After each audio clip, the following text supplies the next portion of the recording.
Okay, the next one. X squared plus 2x equals 15. Do you have an equal 0? No, I have a 15 on this side. So I need to get the equal 0. So I'm going to subtract 15 to both sides. And you always want to squeeze that 15 in right after that 2x. So I have x squared plus 2x minus 15 equals, well, 15 minus 15 is 0. So I have my equal 0. So when I move that 15 over, I got equal 0. That's very important.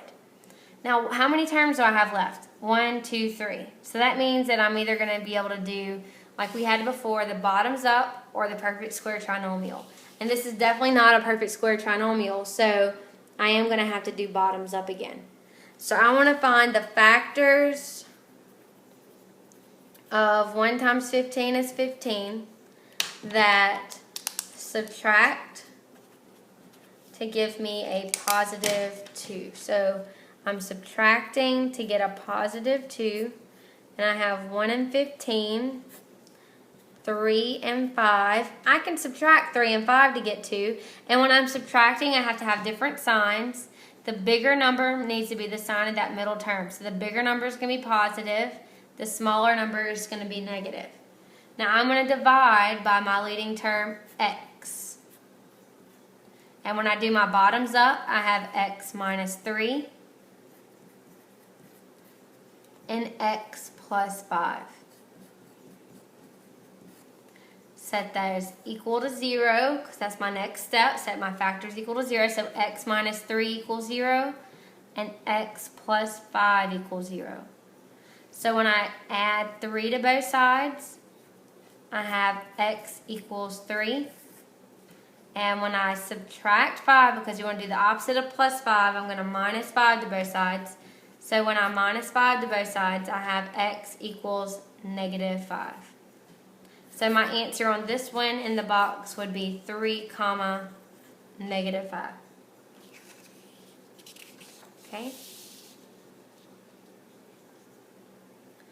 On number 3, it's the same thing, but I already have my equal 0, so yay.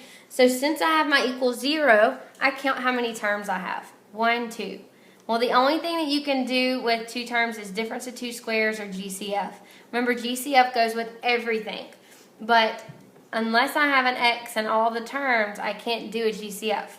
However, we do have an x in all the terms. I have an x squared and an x. So that means I could take out a GCF of x, and I'm left with x minus 7. Can I factor this one any further? No. How do you know when you are as far down factored form as you can? You have to have an x to the first power in all your factors and for you to be in factored form. Okay? So you're not going to have an x squared in this class in factored form. So if you have an x to the first power in all your factors, you are as far as you can go. Now I want to set my factors equal to 0. So the x is my first factor. So when I set that x equal to 0, that's already solved and I don't have to go any further. Now I'm going to set my second factor, x minus 7 equal to 0. And I'm going to have to solve for x. So I'm going to add 7 to both sides. So I have x equals 7, and so my answer is 0 comma 7. Alright, the next example is x squared equals 25. Now notice that we don't have an equal 0. So since we don't have an equal 0, I need to move that 25 to meet up with the x.